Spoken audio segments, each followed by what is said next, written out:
Everyone, and welcome to PAYDIRT, a Penn State football show. This show is brought to you by our sponsors, Funk Brewing, the official craft beer partner of PAYDIRT. We're big fans of Funk's Citrus IPA and Silent Disco IPA. This month, keep an eye out for the Raspberry Bikes Shandy and the Double Disco Southeast PA style Double IPA. But don't forget, our official beer, the PAYDIRT IPA, is still available right now in Funk's tap rooms, but it won't be around much longer. Funk has so many great beers to choose from at their tap rooms in Emmaus, Elizabethtown, and York in Pennsylvania. You can find a variety of Funk Brewing beers at your favorite beer distributor and grocery store. Visit funkbrewing.com to learn where and how you can get their fantastic products. Must be 21 years or older to purchase. Please drink responsibly. Also, BetOnline remains your number one source for all your sports betting needs this season. You'll always find the latest odds, team matchup info, player news, and game trends at BetOnline. And as your continued source for all sports wagering information, BetOnline features live betting, free contests, and giveaways all season long. Always the fastest and easiest way to bet all your favorite sports and events, whether that's the NFL, the NBA, the NHL, MMA, tennis, boxing, or even golf. Head to betonline.ag to join and receive your 50% welcome bonus with your first deposit. Make sure to use the promo code BELIEVE, that's BLEAV, to receive your rewards. PAYDIRT is presented by BetOnline, where the game starts. Also, we invite you to head to shop.believe.com. That's shop.beleav.com and search PAYDIRT for our two t-shirts. One has the official show logo over the heart. It comes in white, navy blue, and black. And the other is a navy blue t-shirt. It has the PAYDIRT word mark over the heart. And on the back, circa the 2012 Penn State football season, it has Matt McGloin's name and number. It's very fitting as this season of Nittany Lion football marks the 10-year anniversary of that team. Again, head to shop.believe.com. That's shop.beleav.com and search PAYDIRT for our two t-shirts. Thank you for tuning in on ESPN Radio State College, as well as checking out the podcast version of this show presented by the Believe Network. It is available now on YouTube, Apple Podcasts, Spotify, TuneIn, and wherever else you get your podcasts. And of course, hit us up on Twitter and let us know what you think of the show at ESPN Radio 1037, at McGloin QB11, and at Tom Hannafin. Joining me here on PAYDIRT is former Penn State quarterback coach Charlie Fisher from back in 2012, 2013. Charlie's been on the show before. Charlie, I can't thank you enough for joining me. We are moments after Penn State just wrapped up the 2022 regular season, a home victory against Michigan State, 35-16 on Senior Day. They finished the regular season now 10-2. So a lot of things looking really positive now for the number 11 Penn State Nittany Lions. Looking at this game, what was your overall takeaway? Because it was a little closer for comfort than I think a lot of Penn State fans were hoping for. Yeah, I think Penn State, once they got going in the first half, really played well. They jumped out there with the two scores, and the swing right there before the half kind of hurt their momentum when Penninger misses the field goal. The Michigan State kid, I think Stone, hits the 51-yarder. That swung a lot of momentum, and you saw Michigan State carry that into the third quarter and really play very well. But, at the end of the day, I think Penn State's depth and their talent just won out. Penn State's a very talented team, very, very talented defensively. They found the right recipe. They ran the ball. They used their tight ends. They got two great young running backs. And when you run the ball for 160 and you hold the other team to 25 and you get 3 turnovers and they don't get any, that's a pretty good secret sauce right there, Tom, for a win. And I think Penn State did what they had to do. Kind of a trap game in some ways. Michigan State's always dangerous. I know they haven't had a great year, but they're always kind of dangerous. They're physical, they're tough, and they always show up against Penn State. It's something McGloin and I talked about on the preview episode for this matchup, is that you just never know with Michigan State. And even though they came in with a lot of injuries, a lot of players missing due to the off-field issues with the tunnel fight with Michigan, you just know what Mel Tucker's all about. You know what that program's all about. And even though in the first half it looked like Penn State was really starting to build on something, looked dominant at times, credit to Michigan State coming back there in the second half and finding an answer for the interior run game of Penn State that put more of the burden on Sean Clifford and company to really try and move the ball, and they found their opportunities late. Talk about a game for the tight ends, which I love to see personally. such talent in this tight end room, and Parker Washington being out for the season, you can see the focus of Mike Yursich and company shifting to the tight ends. What did you feel about their utilization today? Well, the tight end coach, was at Penn State with me. He was our center, Ty Howe. I hired Ty Howe as my offensive line coach when I was the head coach at Western Illinois. So I know how well coached they are, but also it's not hard to see how talented they are. And they're all different. And quite honestly, the one in that I'd like to see more of is Tyler Warren. That guy excites me every time I see him. He doesn't get quite the opportunities, maybe overall, or maybe it just seems that way. But I mean, they're all different. When I was at Penn State, gosh, we had a plethora of tight ends. Maybe an embarrassment of riches, but these guys, I mean, they're bubbling over with talent. I mean, they got three guys that can do a little bit of everything. I like the way Coach Yurcik used them. He does a great job of using those guys. And today you could see they wanted them to be a focal point. They got in some diamond played. They just moved their tight end around all over the place. They got a matchup situation there with Tyler Warren in the red zone. So they're doing a good job. So, I think Penn State's playing a little bit shorthanded at wideout, quite honestly, with Parker Washington out. Conte Lambert Smith played a good ball game. He does a good job. They lack a big time home run threat. You can kind of see that. But they did a really nice job there manipulating their guys. And the two running backs, Tom, I mean, they're so gifted. You got to use them also in your pass game, and Penn State did for the most part. I mean, both those kids can catch the ball, and so they relied on their tight ends and their running backs, and enough teams don't do that. Quite honestly, in the nation, they make it a throwing game to all the receivers, but the X factor I've always felt like is always your running backs and your tight ends. It felt like old school Penn State football, Charlie. And like, Mm, granted, it's not the quarterback under center 90% of the time. You right, go in the shotgun. You talked about that diamond formation where you got basically the pistol and then a tight end on either right. side of Sean Clifford. I love that. I love seeing the full house backfield utilized with the quarterback under center. But there's some old school things about this that feel very true to Penn State in terms of you're not putting the burden on Sean Clifford, and we will get to him in a moment, but you're making it be an RPO play action pass type offense that is predicated on running the football. I mean, did you expect this to be the offensive scheme coming into this season? Well, I don't think anybody you really don't know the development of the freshman running backs, how quick that's going to happen. I mean, they ascended very quickly. I think Penn State, obviously, they knew, and we all knew, and certainly I knew because I talked to Ty Howe, but they're going to use their tight ends. I mean, when you got three that talented, you got to use them. So I think they were always going to be in the mix. I think probably Penn State, in the big scheme of things, knows they're probably just a little bit shorthanded at receiver. Parker Washington, outstanding player, big threat down the field. But they've had to utilize different guys, and their tight ends have really come along. But they use them in such ways that is very unique. They got them on the field. You got to get all those guys. When I was at Penn State, we'd put three on the field at one time, many times. Now we were more under center, more of a true pro style attack and hard ball play action under center. But I think Penn State did a really good job today. They utilized the guys they needed to use to win the game, and that was their tight ends and running backs.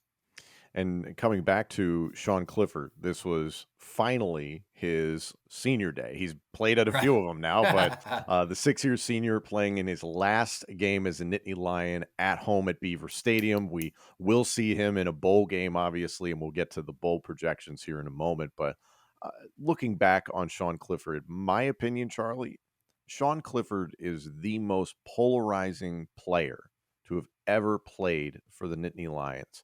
What do you think? Well, I'd say that's probably a true statement in many ways. Uh, I would have said when I went to Penn State, I felt like Matt McGloin was a little bit victimized in many ways when I got there, and certainly Matt closed the door on that, and with his play, and certainly to play his senior year. But I would say that in many ways that statement's true. Tom, it's a double-edged sword. When a guy sticks around 6 years, it's like the same old thing. They kind of, you're always tired of that guy. It's like pro football, and a guy's played 8 years, and like Derek Carr, you know, All the Yeah. fans are tired of him with the Raiders, and it's say, okay, why are you tired of him? The guy's had a very successful pro career. Sean Clifford's a good player. Right now they've got the recipe to make Sean Clifford successful. They got good tight ends, they got a good running game, and they utilize him, and they don't ask him to win the game himself. So he's what he is. He's a play action RPO guy. He can run enough to get out of trouble, and they've built a good team around him. In the past time, it always felt to me they couldn't protect him well enough on a consistent basis. They've done a better job of that, and they're getting the ball out of his hands for the most part in drop back game pretty quickly. But their play action game and their RPO game really helps him. Yeah, I agree with you. I think the offensive line's struggles, which has been going on for years, but especially Mm-hmm. this year and in this game, especially against Michigan State, there are a lot of freshmen playing, especially a freshman in Drew Shelton at left tackle. Vega Ioane was playing a right guard. So, I mean, like, there are a lot of freshmen out there. And that was something the interior of the Michigan State defensive line took advantage of a number of times.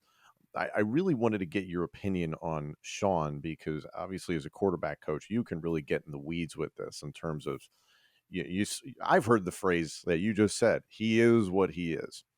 Pros and cons of Sean Clifford from what you see. What are they? Well, at times, I there's no question throughout his career. I think there's many times he holds on to the ball too long, takes some sacks. He can scramble, he can extend a play. Sometimes guys that can do that do it too much.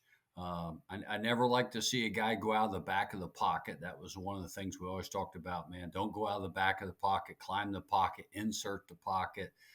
We used to ask Matt. He can tell you we talked about that all the time. I think Sean does that sometimes. He's resourceful. He finds a way. He's good outside the pocket. He keeps his eyes downfield. He usually finds a way, and he's a better runner than what people give him credit for. I mean, every time I watch him, I say, man, there's no way he's going to get that, and then he does. So he kind of tricks you sometimes. And I think what he's eliminated, Tom, he's eliminated like the big mistake or the boneheaded play. I guess I think back, I forget what game it was. Was it Ohio State early in the game? I think he tossed one up for on a silver platter. But for the most part, Yeah. when I've seen him this year, Tom, he's protected the ball much better. His touchdown ratio to interceptions is much better. I think he's just played overall just better. He looks more poised. He looks more in control of the game. Now, that being said, he's a 6th-year senior and he's played a lot of football. He should.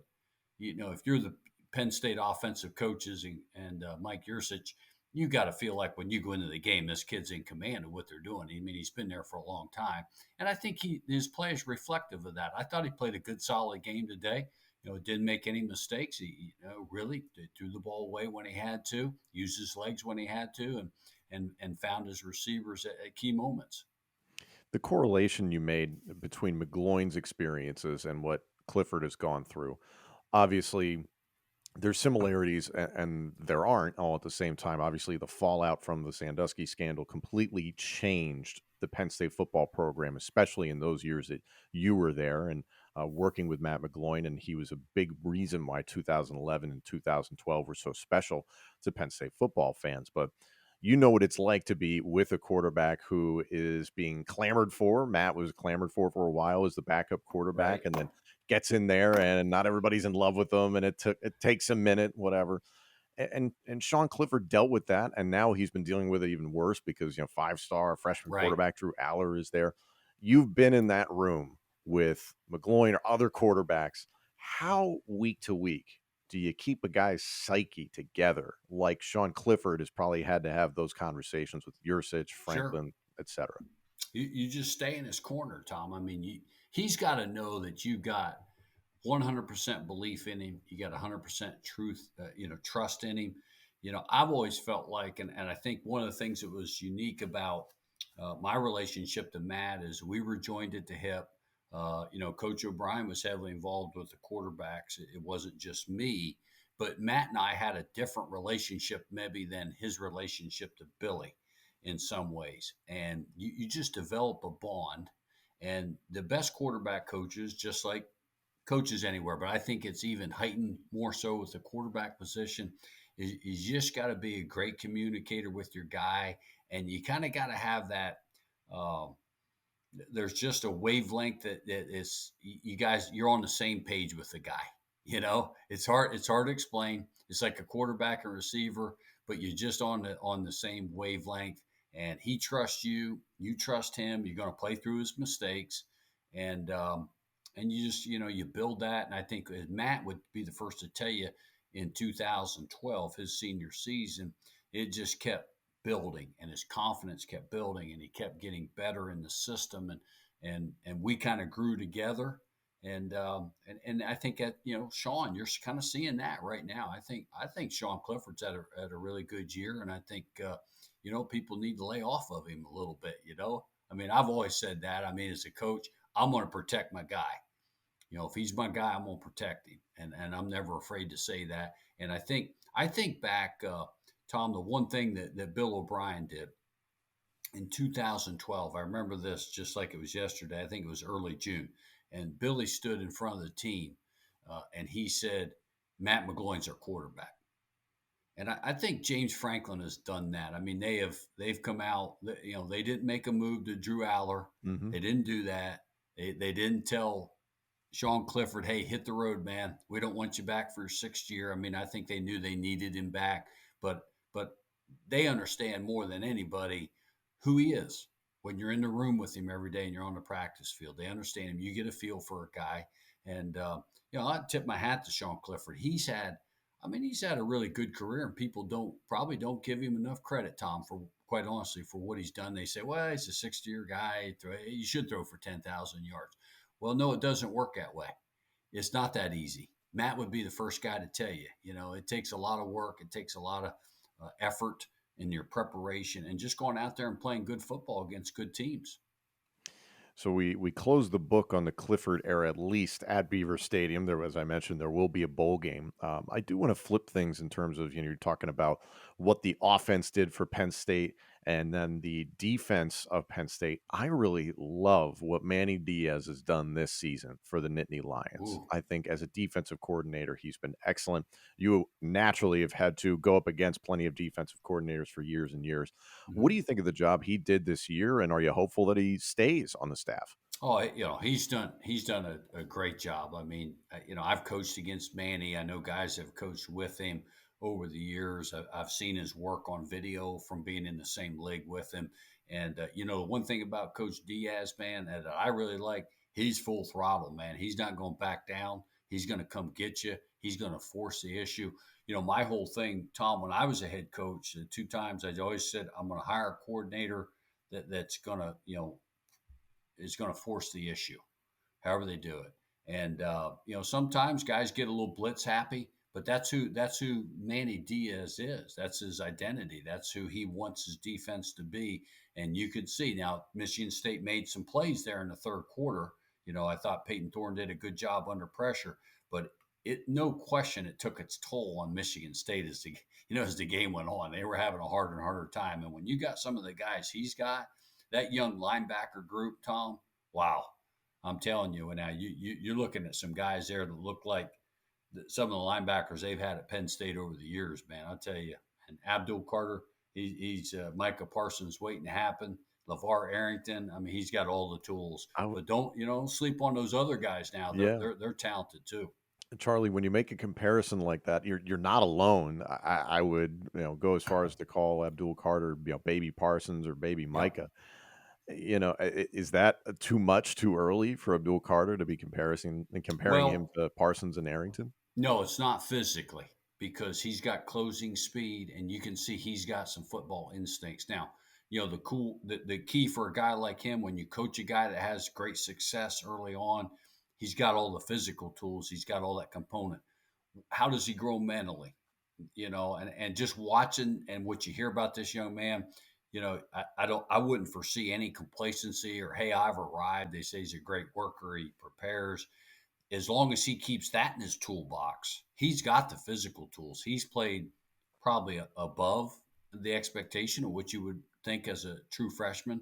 But as long as he keeps the component of the preparation, the work ethic, the desire to be great, which again, based on everything I hear, he's got all that. I mean, the sky's the limit because when you watch this guy close on the football, I mean, not many guys can do that, Tom. No, his first step is scary. I remember the game against Maryland where there was a play where Maryland quarterback Talia Tagovailoa kind of went out to the right side and looked like he could get the edge and get the corner and get the first down. And within second and a half, Abdul was on him, and that was it. You don't see that type of closing speed in many players. In regards to the overall effort of the defense today against Michigan State, it was a little odd in that, you saw a dominant first half and things kind of fell off there in the second half. Why do you think the Spartans had success there in the second half? Well, they started converting some third downs. Number one, they couldn't convert a third down really in the first half. I think they were 1 out of 9. And then in the third quarter, they kind of got ignited and hit some of those. Penn State kept coming on Thorne, and give him credit. He made some throws under some serious duress, as we would say. He stood in there in the pocket and delivered the ball on the money. So I think, they really never got the running game going, so to speak. They made some big throws, and that kind of got them in there. I think Penn State, if you think back to the game, I think you would have put the book on this game had Abdul Carter hung on to the interception when Michigan State was Oh my backed up. gosh, he had a walk-in touchdown. Yeah, Him I and think Tarburton were was it kicking Tarburton themselves. batted the ball up, and he had. I don't know if Nick hit him, ran into him. It looked like he was about to snag it, and they kind of collided, and he lost it. The game probably is over right there, or a good chance to be. But I give Penn State credit. They Michigan State clawed their way back into the game, and then they put an exclamation point on. They had the long drive, and they turned right around, and I think it was it Caleb King. Yeah, Kalen King was Kalen really, King really got good. the pick, Yeah, and because they targeted King throughout the night, and he stepped up. He he really stepped stepped up, up. and with Joey Porter moving on to the NFL draft, I would think, and Jair Brown's going to be drafted high. Now, if you look at any question marks on that defense moving forward, it's probably not the front seven. The question mark's going to be the back end, right? I mean, who's going to step in for those guys? I think I saw Marquise Wilson played Hmm. quite a bit, Good and game. Johnny Dixon should be back Hmm. unless he declares. I would think he'll be I back, would expect him back. Yeah. but you never know. you know, I've expected some guys back in my room, other places I've been, and they say, "Hey, coach, I'm going to the NFL." Really?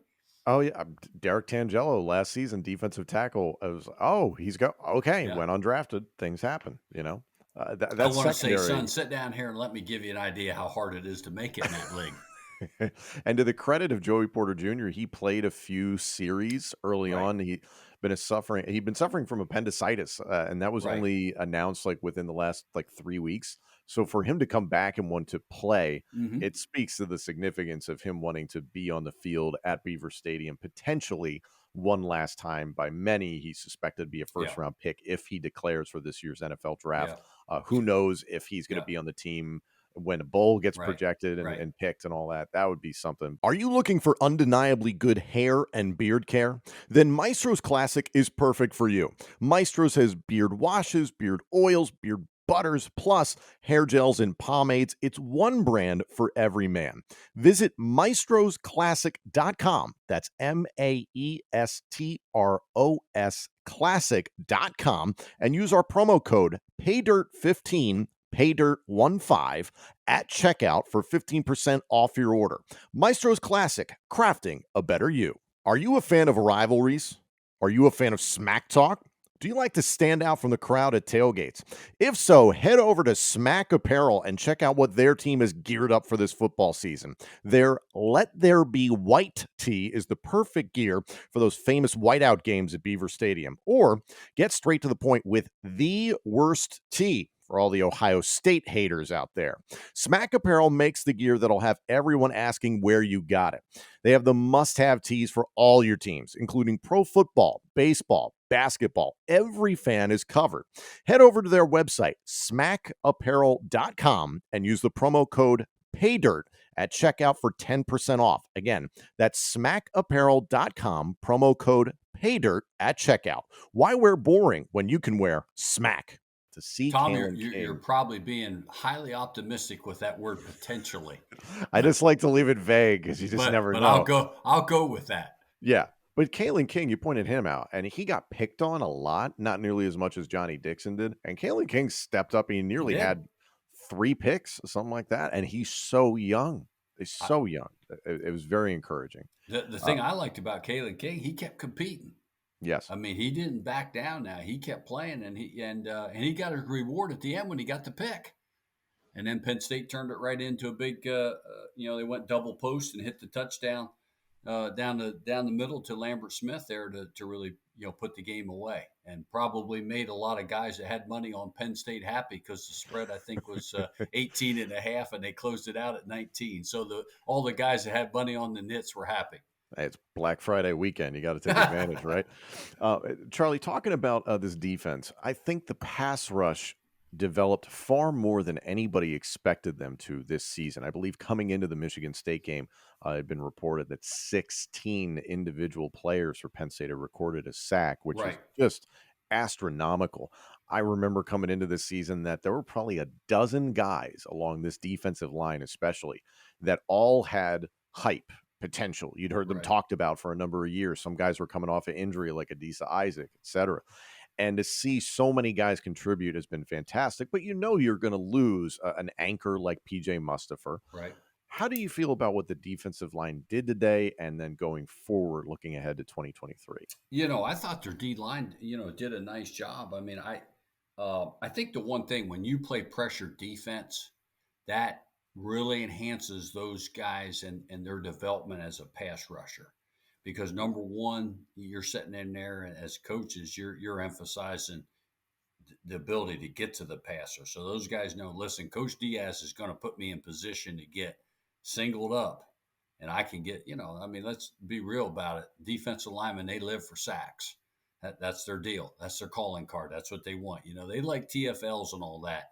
But, in the NFL, they pay you for sacks. Mm-hmm. And you get drafted high when you can get to the quarterback. And those guys know that. They love that. I mean, ever since you're a little kid playing defense, hey, man, rush the quarterback, get to the quarterback. So I was impressed with the job they did. I mean, just going through there, I thought Isaac, he looked like a guy, just watching him, he's got some serious twitch. They will miss Mustafer, but I would think in the big scheme of things, they're going to miss his leadership, and certainly he's a talented player. But I think they probably feel like they can replace him, to some degree. That's not taking anything away from him. Now, I'm not sure of this. I saw where Tarburton's a redshirt senior, but does he have the COVID year? Does he have the redshirt senior I believe plus? he does, but the fun thing, Charlie, now with this COVID year is that you don't know who's Right, coming, staying, right, going. I mean, like Sean Clifford's proven that you could stay almost as long as you want. So right. I don't know what his intentions are for 2023. Well, and Tom, quite honestly, when you talk about how the room could change, you have to look at the transfer portal because that changes everything for Mm-hmm. everybody. And your team is going to be affected either good or bad by the transfer portal. You might lose a couple guys. You can go out and get a couple guys. And certainly with Penn State, their pedigree, their success. And hey, who wouldn't want to play for Manny Diaz's defense? Right?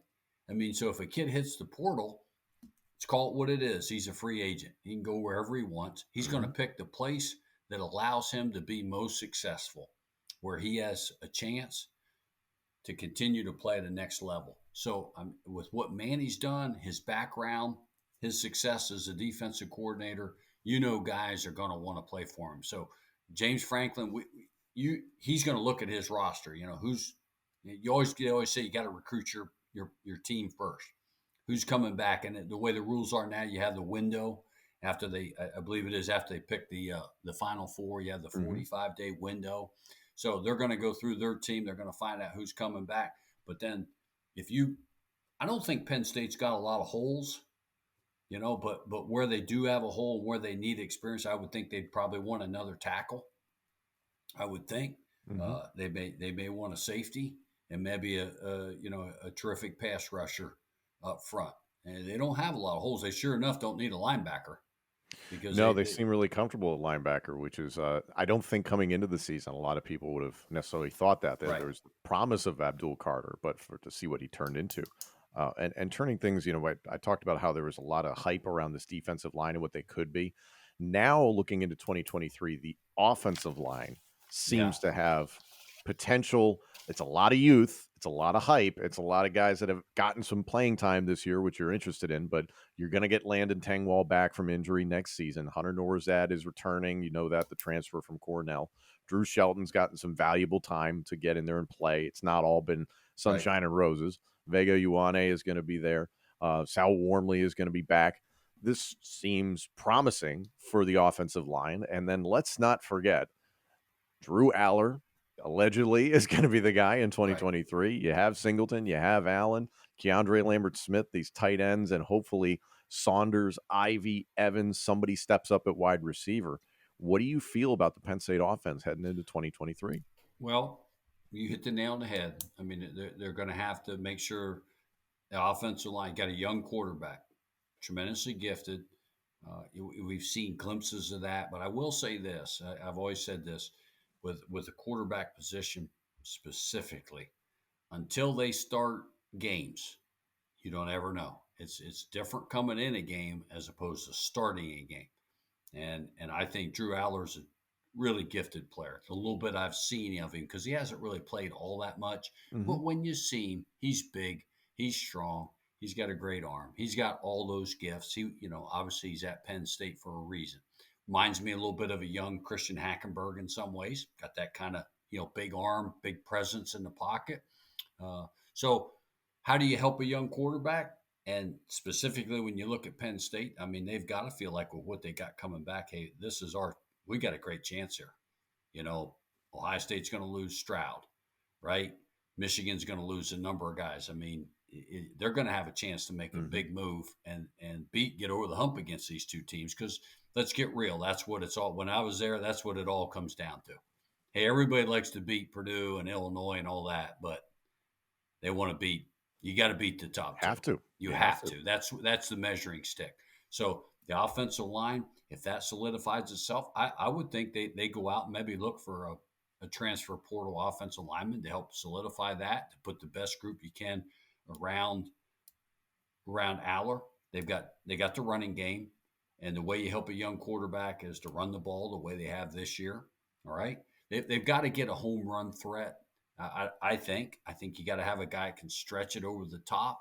Completely agree. I mean, they got to find. Maybe that guy's in the program, Tom. Maybe he is. I'm not ever at every practice, and I haven't talked to their wideout coach, but maybe he's in the program. But when you watch him play right now, he certainly wasn't on the field today. Lambert Smith played a good game, but he's more that middle level. He did get by him on the post, but I think in the big scheme of things, he's more that guy that's going to catch the ball in the possession zone, and he's a good player. But you want to have that home run threat that can really stretch it. Guys that Penn State's had at different times, right? Bobby Lambert or Bobby Ingram, guys like that over the years, they've had that guy. I think if they can add that component, they're going to have their tight ends back. Unless I think you may know better than I if any of them are eligible to come out in the draft at the tight end room. Is that?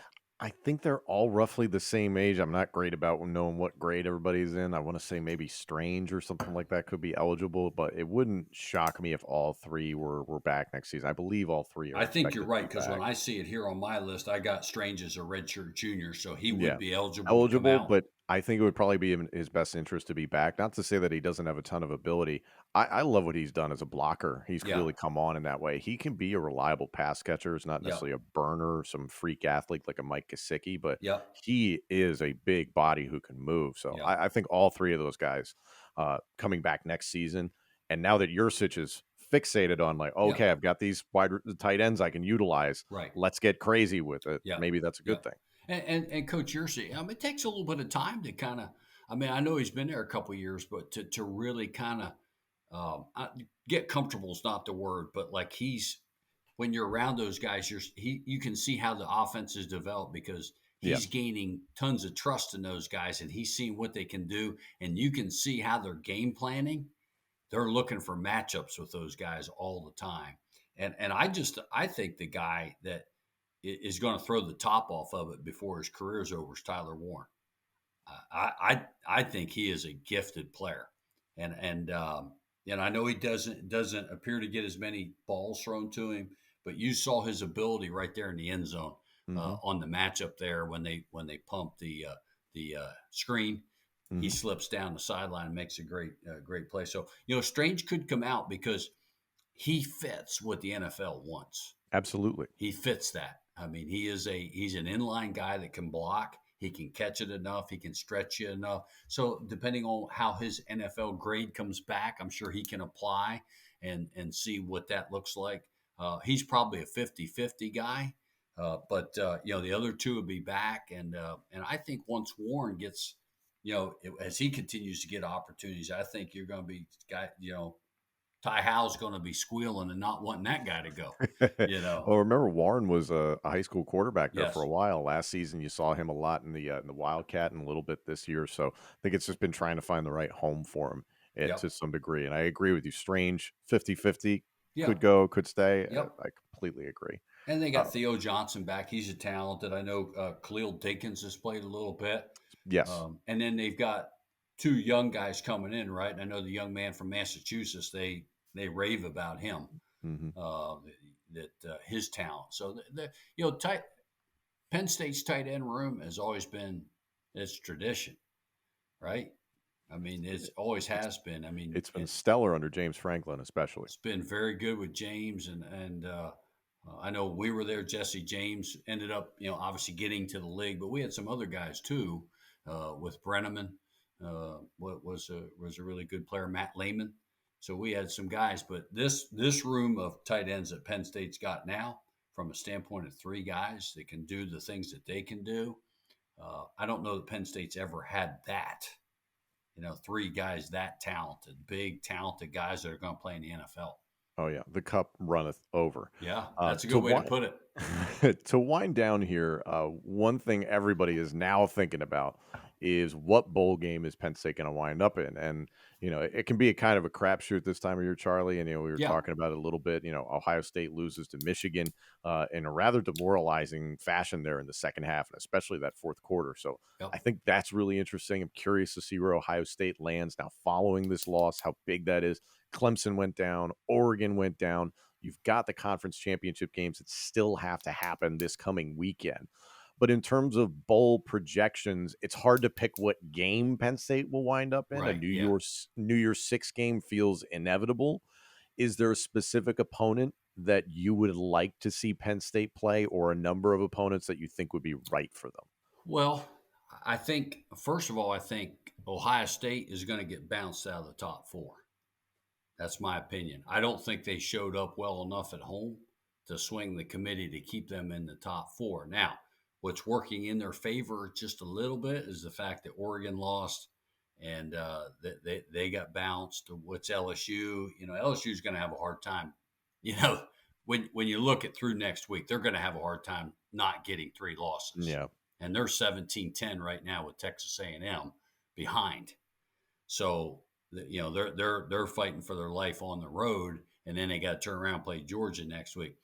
The team that I think would sneak in would be Alabama. Now I'd love to see Penn State play Alabama. I've got one son that's a Penn State grad. I got one son that's an Alabama grad. So that'd be kind of good for the holidays, right? And so that'd be kind of cool. I think LSU would be a possibility. I at one time I thought Ole Miss, but I don't think Ole Miss has closed out very well. They haven't played very good. Yeah. Yeah. Now with Tennessee losing Hendon Hooker, they don't have the same bite that they had. They don't. They don't. And that would have been a good matchup there Yeah. for Penn State to see that game. Now you could flip that all around. I think Ohio State, if they get bounced, Tom, tell me if I'm wrong. They will probably be the odds-on favorite to go to the Rose Bowl, right? Yeah, then you're looking at potentially, and this would be a ratings dream, USC versus Ohio State. If USC, now that's also if USC doesn't wind up Right. somehow in the top Right. four because they've done a lot for their resume here down the stretch. Oregon's kind of out of the mix. So is maybe like a Utah Penn State possible? Yes, I That's was just going to also in say play. that. Yep. And I'll tell you, having been in the Pac-10 my last 2 years at Arizona State, I got great respect for Utah playing them. Gosh, physical, well coached, and they play defense a little bit like Penn State. I mean, they attack you, and they hurt you when they tackle you. Good defense is just when they tackle you, you stop. You don't go no further, you know? And that Utah's a little bit, the Utah Penn State game would be a great matchup for fans. I think some of the pack, I go out here from having coached in that league. It's not the most physical league, in my opinion. Sure. I've been in all of them, so I think I have the credibility to give a pretty good answer. I don't think the Pac is Pac-12 is the old Pac-10. Pac-12 is quite as physical. It's a good league. Don't get me wrong, but the physicality of the Big Ten, and then the speed, just the overall factor of the SEC. I spent 9 years in that league. That league doesn't change. I mean, it doesn't. It's just new guys playing the roles. That's all. But the league is the same. So I think all the leagues have a unique identity. But I always thought, like, when you played Utah, man, you better buckle up all 4 points of that chin strap and be ready to go, because they were tough, physical. I think that'd be a great matchup. We're going to have to wait and see. Luckily, it's out of our control, and we don't have to worry about that. So we'll see how things play out with the conference championship games coming up this week. So, Yeah. Charlie, I want to thank you so much for joining me here on PAYDIRT. And once again, just to wrap up, Penn State finishes their 2022 regular season 10-2, a 35-16 home win against Michigan State. Charlie, thank you so much for coming on. And for everybody tuning in, we'll have a preview of what's going down with the conference championships games this coming weekend. So stay tuned. No doubt. And Penn State should be in a January 1 bowl. Let's make that clear. 10-2 team in the Big Ten, and they are a marquee team. They should be playing a marquee opponent. Completely agree. Thank you all so much for joining us. We'll be back on ESPN Radio State College on Mondays and Fridays from 4 p.m. to 5 p.m. Eastern for the remainder of the Penn State football season. If you want to check out the podcast version of this show presented by the Believe Network, this episode and our entire library of shows is available now on YouTube, Apple Podcasts, Spotify, TuneIn, and wherever else you get your podcasts. And of course, let us know what you think of the show on Twitter at ESPN Radio 1037, at McGloin-QB11, and at Tom Hannafin. PAYDIRT is presented by BetOnline and by Funk Brewing. Thanks again, everyone, and join us next week for more PAYDIRT.